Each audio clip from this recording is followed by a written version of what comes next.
Baik, terima kasih terus setia bersama dengan kami di Apa Khabar Malaysia. Dan tadi kita berbicara berkenaan tentang narsistik. Ini kita juga nak berbicara dan juga berkongsi berkenaan sesuatu yang cukup penting, iaitu integriti. Kita tahulah Nurul, ya, dalam mana-mana organisasi ataupun bila kita bekerja, integriti dan budaya yang positif itu adalah sangat penting lah.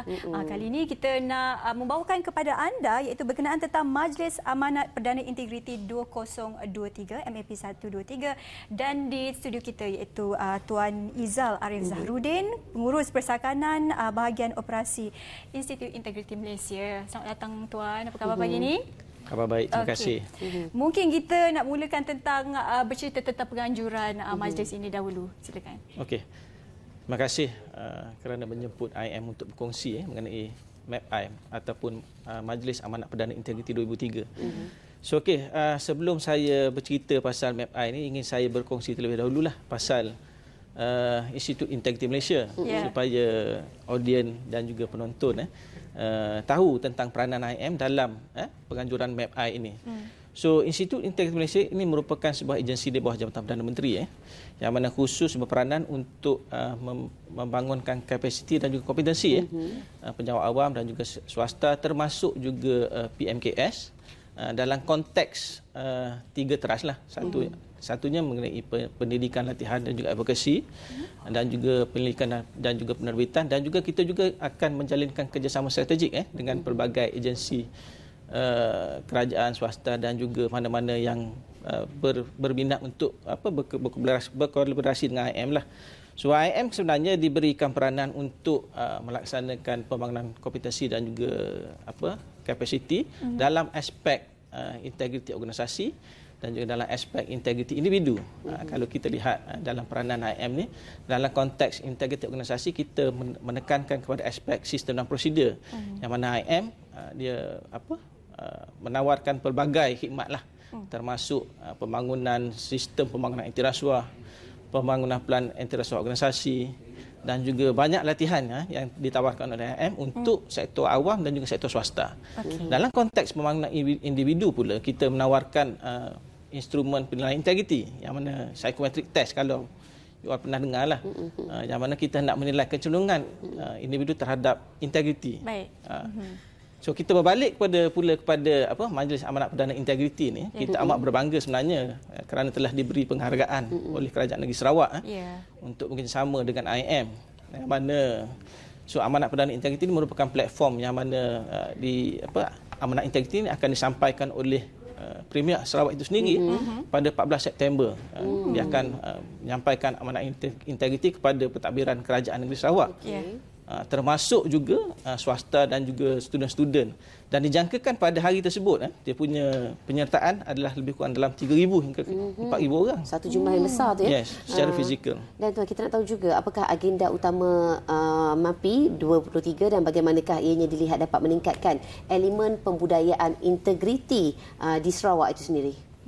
Okey, kalau kita lihat agenda utama MAP-I ni, dia panggil MAP-I Ada singkatan itu singkatan dia MAP-I. Kita pun hari itu ditegur pasal singkatan Majlis Amanat Perdana Integriti ni. Kalau kita tengok dari segi dia punya secara umumnya, amanat integriti ini disampaikan kepada barisan pentadbiran Sarawak, yang mana perkara ini sepatutnya disampaikan juga kepada peringkat akar umbi supaya mesej integriti ini boleh dihayati, diamalkan dan juga dibudayakan di seluruh peringkat negeri Sarawak.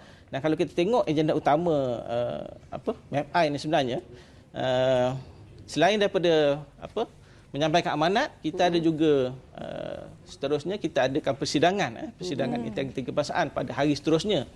So dalam MAP-I itu juga IM sebenarnya berperanan besar jugalah, yang mana kita akan melancarkan kita punya modul modul integriti penguatkuasa yang dibangunkan khusus untuk Kerajaan Negeri Sarawak.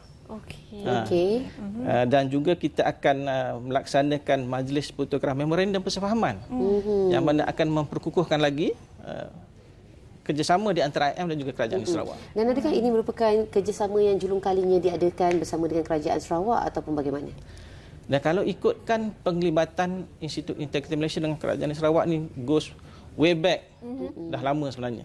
Tapi sebenarnya perkara ini secara kemuncaknya pada tahun lepas, yang mana Kerajaan Sarawak telah memohon bantuan IM untuk melaksanakan program inisiatif integriti berkaitan dengan komuniti.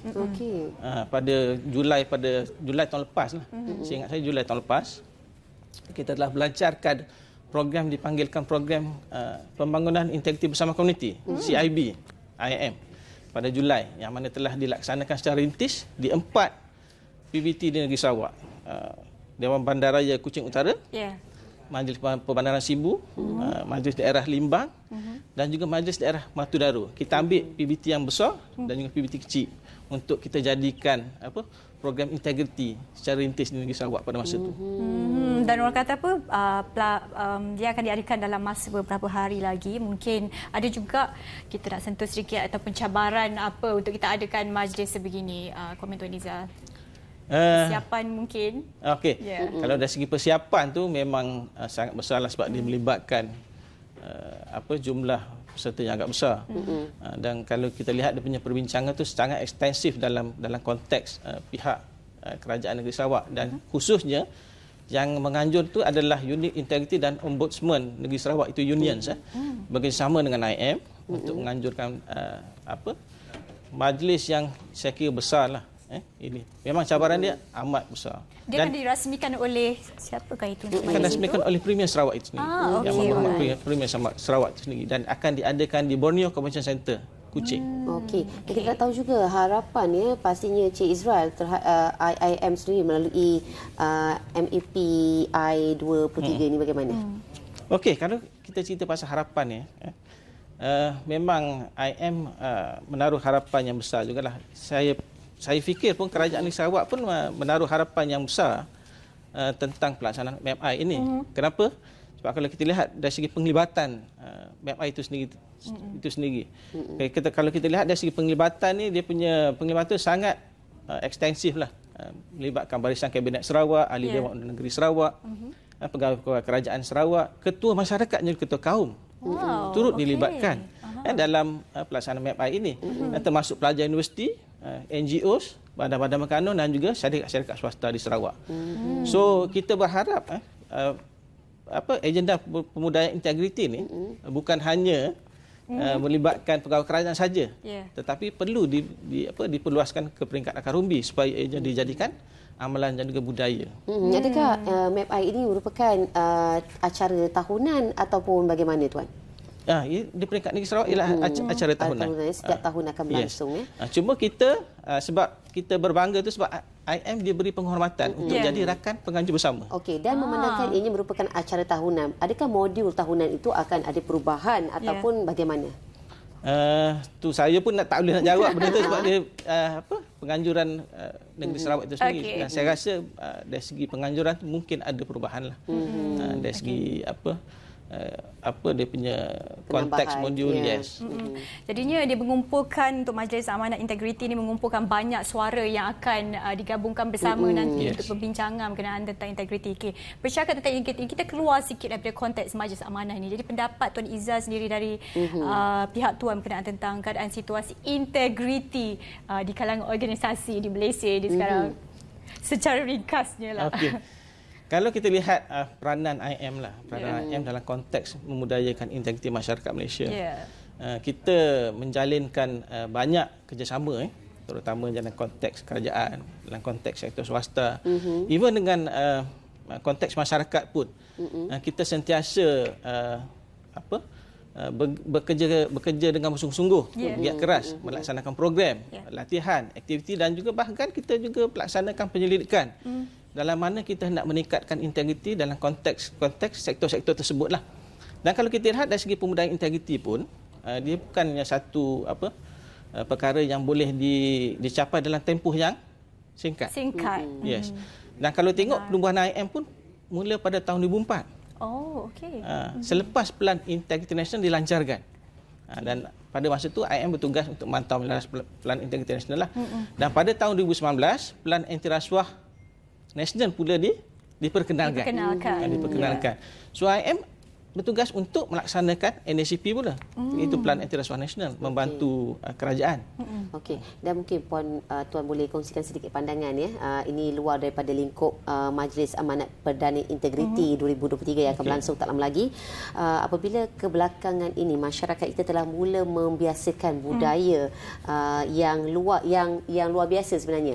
Kalau kita lihat integriti adalah sesuatu yang penting untuk memastikan kelancaran sesuatu organisasi itu bergerakkan lebih telus, dan tetapi apabila orang ramai telah pun mulakan membiasa untuk menerima satu budaya yang tidak sihat di dalam lingkup kerja, bagaimanakah impaknya terhadap masyarakat pada masa akan datang? Dan kalau kita lihat, sebab tu saya katakan tadi, pembudayaan integriti ini adalah satu tugas yang berat sebenarnya. Dan ia melibatkan kerjasama dan juga secara menyeluruh oleh semua pihak, bukan hanya agensi kerajaan, bukan hanya agensi swasta, tapi kebanyakan beban itu diletakkan kepada agensi kerajaan lah, kan? Tetapi ia adalah tanggungjawab semua. Sebab tu peranan IM adalah sangat penting dalam proses pembudayaan integriti masyarakat. Sebab tu kalau kita lihat dari segi pelaksanaan agenda integriti, kita sangat menitik beratkan tentang pembudayaan integriti bermula daripada rumah. Bermula daripada rumah. Betul. Sebab pembentukan integriti itu bermula, kalau kita lihat, bukan hanya penyawak awam, tapi daripada mula kita lahir sehingga kita meninggal. Kan? Kalau kita lihat dalam konteks tersebutlah. Ya, kita lihat orang ramai akan mengatakan, alah tak apalah, rasuah pun tak apa sikit, janji kerja siap, janji kerja dia bagus, tak apa. Itu adalah merupakan satu budaya yang salah sebenarnya. Salah sebenarnya. Sebab kalau kita lihat, IM hanya melaksanakan program pendidikan dan latihan. Kita mendidik. Sebab hendak membentuk satu budaya ini adalah satu tugas yang perlu dilaksanakan secara repetition. Betul. Repetition. Dan kalau tak berjaya pendidikan ni, terpaksalah penguatkuasaan dibuat. Itu tugas agensi lain pula lah, nak menangkap orang. Dia ada fasa-fasa lah maknanya situ, didik dulu. Cuma kita tak nak fasa ditangkap tu lah. Kita nak mengurangkan fasa ditangkap. Sebab kalau nampak banyak orang ditangkap, nampak tak elok pula dari segi statistik kan. Ya, menjejaskan reputasi pastinya. Ya, bercakap tentang Majlis Integriti Malaysia ini, ada atau tidak mungkin website ataupun tempat-tempat yang masyarakat ataupun kita yang ingin mendapatkan informasi berkenaan tentang MIM, mungkin Tuan nak kongsikan hari ini? Okey, kalau kita audiens ataupun masyarakat siapa-siapa lah nak mendapatkan maklumat tentang integriti ataupun program-program IM ataupun pasal MapI ini sendiri, boleh layari kita punya laman web lah, im.gov.my, dan juga kita punya laman sosial media. Media ya. Okey. Alright, baik. Itu dikongsikan sosial media dan informasi yang mungkin kita semua nak mengetahui tentang MIM ya. Dan hari itu kita nak ucapkan terima kasih kepada tetamu kita, Encik Izal Arif Zahrudin, untuk berkenaan tentang Majlis Amanat Perdana Integriti 2023. Dan dengan itu banyak perkongsian yang kita dah kongsikan, tapi jangan ke mana-mana, banyak lagi yang kita nak buat kepada anda ni. Kembali selepas ini.